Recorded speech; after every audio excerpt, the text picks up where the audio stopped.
आहे, पण त्यांनी जर काही असं कृत्य केलंच नाही तर त्यांनी माननीय कोर्टाकडे अटकपूर्व जामिनाचा अर्ज का केला?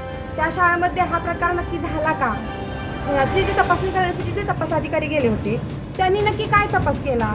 त्यांनी नक्की तपासच केला का फक्त शाळा बघून येण्याचं काम केलं? शिक्षक बँकेचे माजी संचालक आहेत युटी जाधव, त्यांचा मुद्दा तर फार लक्षणीय आहे. कारण ते स्वतः आता पत्रकारांना ब्लेम करतात किंवा पत्रकारांवर खंडणीसारखा विषय घेत आहेत, पण त्यांनी एवढा ह्या विषयात एवढा हस्तक्षेप करणं म्हणजे कुठंतरी काहीतरी चुकीचं वाटतंय. कारण ते स्वतः पत्रकारांकडे येतात, पत्रकारांना म्हणतात की बाबा हा विषय कुठेतरी थांबवा आणि हा विषय थांबवण्यासाठी तुम्हाला आमच्याकडून आम्ही जाहिराती वगैरे देऊ. हा त्यांचा व्हिडिओ आपल्याकडे उपलब्ध आहे पुरावा म्हणून.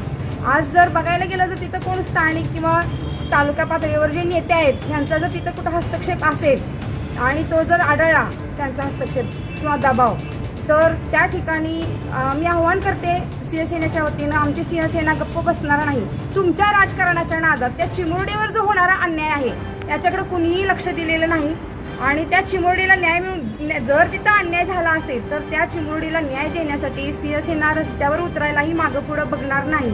शालेय विद्यार्थिनीला जो मारहाणीचा प्रकार झाला त्यामध्ये आज तागायत आत्तापर्यंत कोणत्याही प्रकारचा शहानिशा झालेला नाही. म्हणजे नक्की प्रकरण काय होतं त्यामध्ये स्वतः पालकांनी त्या मुलीला मारहाण झाल्याचा व्हिडिओ व्हायरल केला. स्वतः पत्रकार वगैरे आले, त्यांना सांगितलं मारहाण झाली, सगळं झालं आणि आत्ता ते पालकच मारहाण न झाल्याचे सांगत आहेत, नाकारत आहेत. याच्या पाठीमागं कुठलं षडयंत्र आहे का किंवा त्यांना कुठून दबाव येतोय का किंवा पालकांनी कुणाकडून पैसे घेऊन गप्प बसलेत का? पत्रकारांवरही ब्लेम केलं जातं की पत्रकारांनी चुकीची बातमी लावली, खोट्या पद्धतीनं बातमी उचलून धरली. असं असेल तर पत्रकारांवरही, त्या संबंधित पत्रकारांवरही गुन्हे दाखल व्हावेत. कोळेकर वस्ती जिल्हा परिषद शाळेतील विद्यार्थिनी मारहाण प्रकरणी पालकासह युटी जाधव यांच्यावर सह आरोपी म्हणून गुन्हा दाखल करण्याची शिवसेनेची मागणी. शिवसेनेच्या महाराष्ट्र राज्य महिला प्रमुख पुष्पाताई बोबडे यांच्या नेतृत्वाखाली शिष्टमंडळाने विटा येथील विभागीय पोलीस अधीक्षक पद्मा कदम यांची भेट घेऊन निवेदनाद्वारे ही मागणी केली आहे. त्यांनी दिलेल्या निवेदनात असे म्हटले आहे की कोळेकर वस्ती बालेवाडी येथील शाळेतील विद्यार्थिनी मारहाण प्रकरणाची शहानिशा होऊन सत्य समोर आणून दोषीवर कारवाई करावी. बालेवाडी येथील जिल्हा परिषदेच्या कोळेकर वस्ती शाळेमध्ये इयत्ता दुसरीतील विद्यार्थिनीस शाळेतील शिक्षकाकडून मारहाण करण्यात आली होती.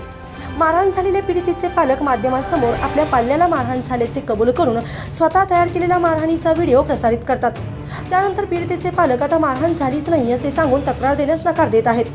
यामध्ये त्यांच्यावर कोणाचा दबाव आहे की लाच घेऊन ते गप्प बसले आहेत? आरोपी असलेल्या शिक्षक बाबासाहेब शेख यास पाठीशी घालत आहेत? अशा प्रश्नांची आणि प्रसारमाध्यमांची दिशाभूल करून वेळ वाया घालवणाऱ्या पीडितेच्या पालकावर कारवाई करून गुन्हा दाखल करावा.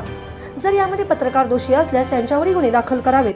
संशयित शिक्षकाने जर असे कृत्य केलेच नसेल तर अटकपूर्व जामिनासाठी कोर्टाकडे का अर्ज केला हेही तपासणे गरजेचे आहे. या प्रकरणी तपासणी करणारे शिक्षक विभागीय तपास अधिकारी यांनी नेमकी काय तपासणी आणि कोणती तपासणी केली याची चौकशी होऊन सत्यता पडताळली पाहिजे. शिक्षक बँकेचे माजी चेअरमन युटी जाधव हे या प्रकरणामध्ये एवढ्या गांभीर्याने दखल का देत आहेत? त्या संशयित शिक्षकास पाठीशी घालण्यासाठी, पत्रकारांना प्रकरण मिटवून घेण्यासाठी जाहिरात देण्याचे आमिष का दाखवत आहेत याची कसून चौकशी होऊन गुन्हेगार प्रवृत्तीला पाठीशी घालणाऱ्या युटी जाधव यांच्यावरही सह आरोपी म्हणून गुन्हा दाखल झाला पाहिजे. त्याचबरोबर सदर प्रकरणाची चौकशी LCB-कडे देऊन या प्रकरणातील सत्यता कसून पडताळणी करून पोलीस स्टेशनचे गोपनीय अहवाल तयार करावा व या प्रकरणाचा छडा त्वरित लावावा. मोठ्यांच्या राजकारणामुळे त्या पीडितेच्या वरती होणारा अन्याय कदापि सहन केला जाणार नाही. अन्यथा योग्य न्याय प्रक्रियेसाठी रस्त्यावर उतरू याची नोंद घ्यावी असा इशारा शिवसेने